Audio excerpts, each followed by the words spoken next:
Modern student, आज हम अभी तक पढ़ रहे थे मौर्योत्तर काल के बारे में, ठीक है ना।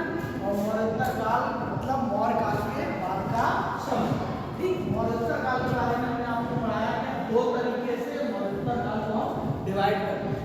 एक होता है देशी और दूसरा देशी शासन और दूसरा विदेशी शासन, ठीक। देशी शासन में क्या आया था? देशी शासन में वो वंश आए थे जो मौर्य काल के बाद में चल रहे थे, जिनमें देशी राजाओं ने राज किया था, जिनमें हमने आपको कौन से पढ़ाए हैं मुख्य रूप से। एक तो शुंग था, ठीक, दूसरा कर्ण था, तीसरा सातवाहन या सातवाहन या सातवाहन आंध्र भी कहते हैं। ये मोस्टली साउथ में मतलब सदर्न में अपना क्षेत्र प्रभाव छोड़ रहा था और कर्ण उत्तरी क्षेत्र में अपना प्रभाव छोड़ रहे थे, एक के बाद में एक आ रहा, ठीक है। ये था हमारा देशी पीरियड जो यहाँ के देशी राजाओं द्वारा किया गया, ठीक। इसके अलावा हमने बताया था इस समय कुछ विदेशी भी भारत पर आक्रमण कर रहे थे। क्यों? क्योंकि मौर्य साम्राज्य अशोक के टाइम पर बहुत अच्छे तरीके से विकसित था, लेकिन अशोक के बाद जितने भी राजा आए वो इतने ज्यादा योग स्थापित नहीं थे, तो साम्राज्य को अपने शासन को बरकरार रख सकते थे, उसी तरीके से चला सकते थे। इस संबंध में क्या हुआ कि भारत का जो मौर्य साम्राज्य मगध साम्राज्य वो छोटे छोटे राज्यों में टूट गया था या छोटे छोटे राज्यों में विलीन हो गया था, बिगड़ गया। इस चीज का फायदा विदेश के जो लोग थे उनको बहुत अच्छा लगा कि भारत का जो एक मगध साम्राज्य था वो छोटे छोटे राज्यों में टूट चुका है, हम इसके ऊपर आक्रमण करके उसको जीतकर अपने हिस्से में अपने अंगों में मिला सकते हैं। इस बात का फायदा उठाते हुए भारत के विदेश के लोगों ने भारत पर आक्रमण करना प्रारंभ कर दिया। विदेश के लोगों ने भारत पर आक्रमण करना प्रारंभ किया। भारत पर आक्रमण करने के लिए मुख्य रूप से 3-4 शासक हुए हैं जिन्होंने भारत पर आक्रमण किया। सबसे पहले हम बात करते हैं तो इंडो-ग्रीक का, कौन आते हैं? इंडो-ग्रीक या हम यूनानी भी कहते हैं, यूनानी शासक, हिंदी यूनानी शासक, इंडो-ग्रीक भी कहते हैं। और इनका एक और नाम है बैक्टेरियन, क्या? बैक्टेरियन भी इनका एक नाम पड़ा है, ओके। दूसरा यदि बात करें तो इंडो-ग्रीक के बाद दूसरे आते हैं शक शासक, और तीसरे आते हैं पल्लव, और चौथे कुषाण। इन 4 तरीके के वंशों ने, राजवंशों ने भारत पर विदेशों से आक्रमण करके भारत पर अपना राज्य स्थापित किया और अलग अलग जगह पर अपना राज्य स्थापित किया। इसमें कुषाण वगैरह तो उस दिन हमने बताया था आपको कि कहाँ पर कुषाण अपना शासन कर रहे थे, पल्लव अपना शासन कर रहे थे, शक अपना शासन कर रहे थे, और इंडो-ग्रीक उन्होंने भारत पर सबसे पहले शासन किया था वो कहाँ पर किया। तो सबसे पहले हम पढ़ेंगे इंडो-ग्रीक या हिंदू यूनानी शासकों के बारे में। जब हम शुंग वंश पढ़ रहे थे, कौन सा वंश पढ़ रहे थे? शुंग वंश। तब हमने आप लोगों को बताया था कि शुंग वंश में यूनान से आए 2 शासकों ने भारत पर आक्रमण किया था। और कौन से थे? डेमेट्रियस और मिलानस। इंडो-ग्रीक में इन्हीं दोनों राजाओं का सबसे ज्यादा नाम मिलता है। तो सबसे पहले किसने किया था? डेमेट्रियस ने भारत पर आक्रमण किया था। कब? पुष्यमित्र शुंग के टाइम पर। जब पुष्यमित्र शुंग के टाइम पर आक्रमण किया था उस समय पुष्यमित्र शुंग ने डेमेट्रियस को हरा दिया, और मिलांडर ने भी उसी समय आक्रमण किया था और मिलांडर भी हार गया। लेकिन भाई राज्य बड़ा था और उतना बड़ा राज्य किसी एक संस्था के द्वारा राज्य को शासित करना बड़ा मुश्किल काम था, क्योंकि इतने योग्य शासक उसमें नहीं थे। तो इन लोगों ने यूनान से जाकर भारत की गतिविधि देखें तो भारत की गतिविधि आकर जो ये क्षेत्र पड़ता है सिंध प्रांत, कौन सा? सिंध, पंजाब, अफगानिस्तान, क्योंकि पहले अफगानिस्तान का जो क्षेत्र था वो पूरा मगध साम्राज्य से रिलेटेड करना, मुगल साम्राज्य। और अशोक के टाइम पर ये पूरा साम्राज्य अफगानिस्तान तक कहाँ आता था, मौर्य साम्राज्य में आता, मौर्य साम्राज्य में आता। जैसे ही देवेंद्रयास ने आक्रमण किया तो ये जो क्षेत्र था कौन सा, अफगानिस्तान है, पंजाब है, सिंध है। पंजाब कौन सा, पंजाब आप लोगों ने देखा होगा इस समय दो भागों में, जब भारत पाकिस्तान आजाद हुए, भारत पाकिस्तान दो भागों में बटा भारतवर्ष के आजाद होने के बाद, तो पंजाब को भी दो भागों में बांट दिया। एक पंजाब भारत में पड़ता और दूसरा पंजाब पाकिस्तान में भी पड़ता।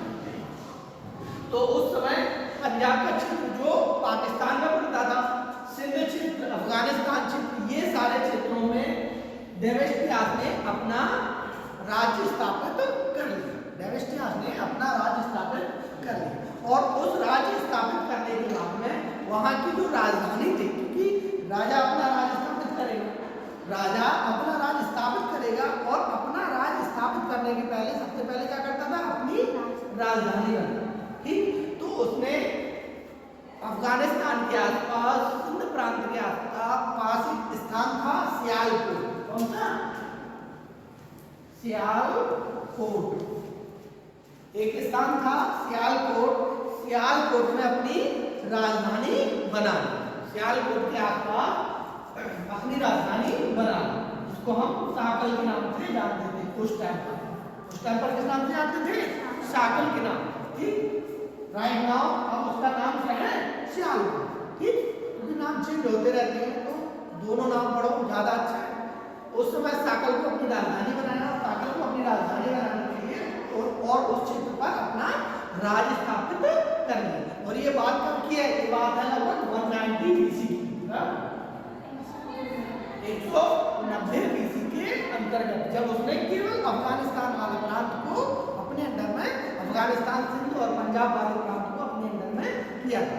चूंकि पूरे भारतवर्ष में यही एक रास्ता था जहां से विदेशी आक्रमण कर सकते, या तो यहाँ से, यहाँ पूरा क्या क्षेत्र पड़ता है अपना, पूरा हिमालय का क्षेत्र पड़ता है, तो यहाँ से किसी को आक्रमण करने के लिए पूरा हिमालय पार करना पड़ता है, तभी वो यहाँ से आक्रमण कर सकता है। और बाकी यहाँ चारों तरफ क्या है, बाकी यहाँ चारों तरफ पानी है, तो हमें समुद्र के रास्ते से आना पड़ेगा, तब हम जाके भारत पर आक्रमण कर सकते हैं। ठीक, तो केवल यही एक रास्ता खुला होता था बाहर के विदेशियों के लिए, वाकई यहाँ पर आक्रमण अपना करते थे।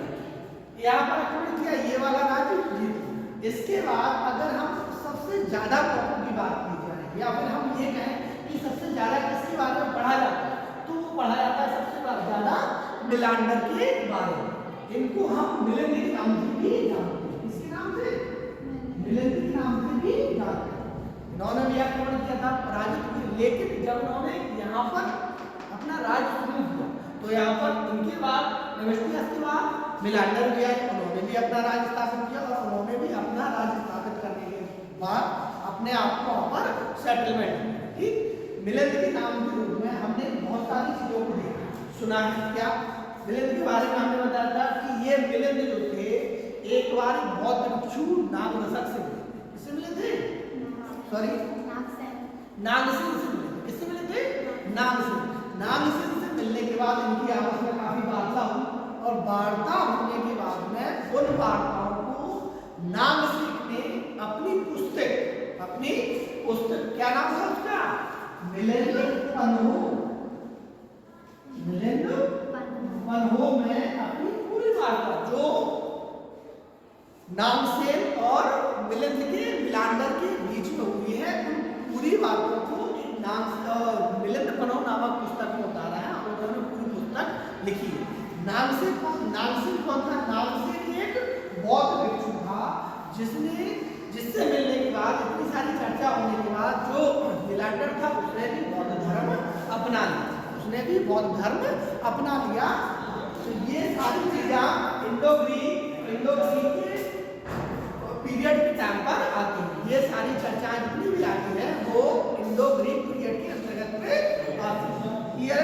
अब हम देखते हैं क्या होता है। इसके अलावा भी ये तो फर्स्ट चरण था, एक सेकंड चरण भी आया जिसमें कुछ शासकों ने वहां पर अपना राज किया। ठीक है, इसमें एक नाम आता है यूकेराइसिस का।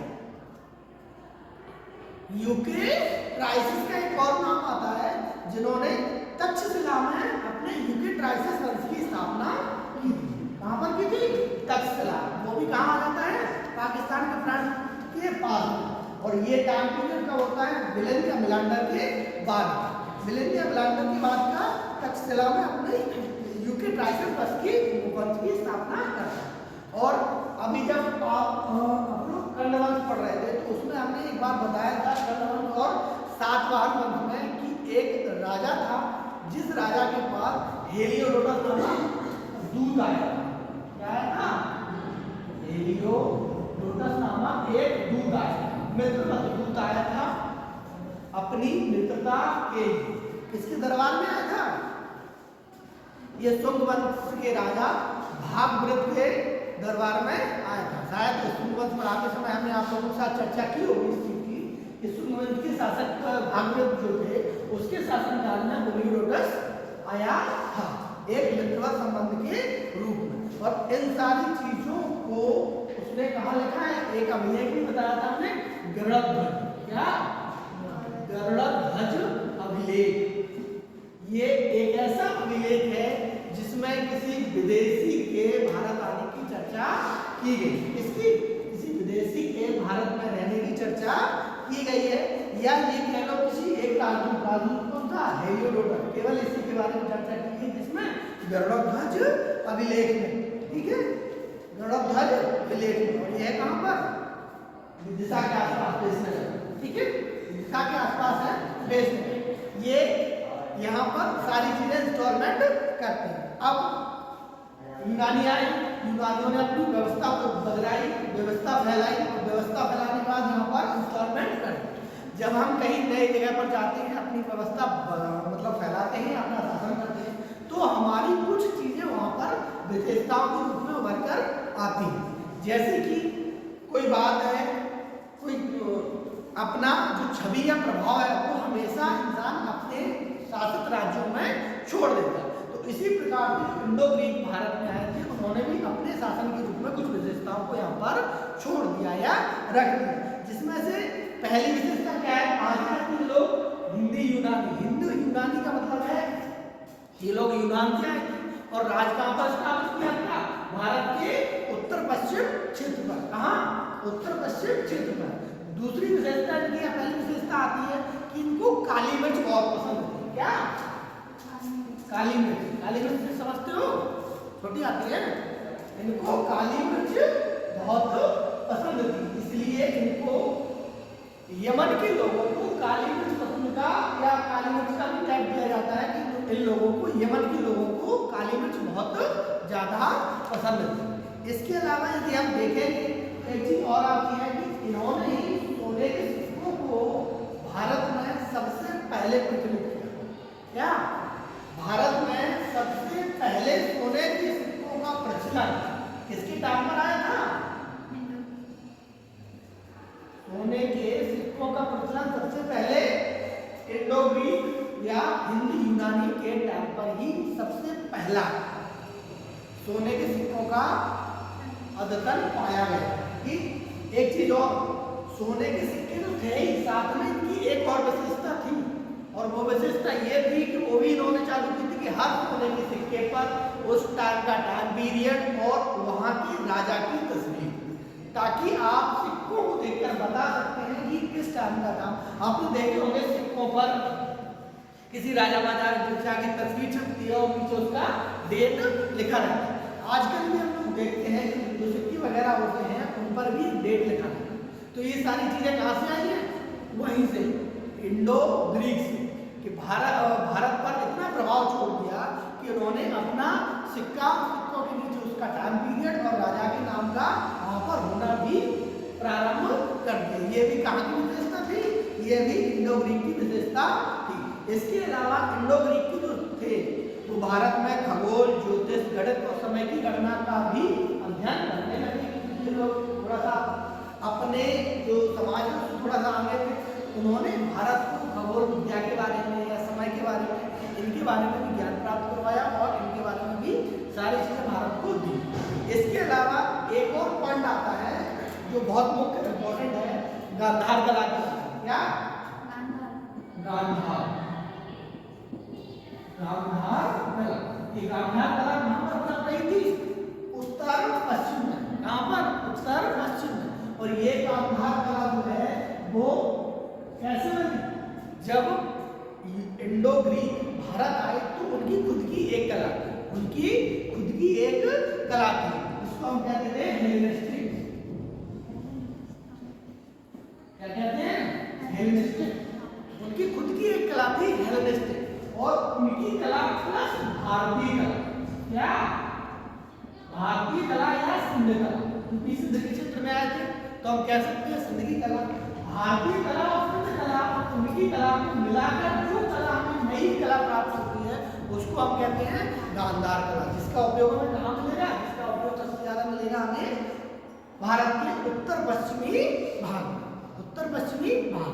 ठीक है, इसके अलावा गांधार कला के अलावा एक आध और विशेषता है, जैसे कि नाटक देखा है।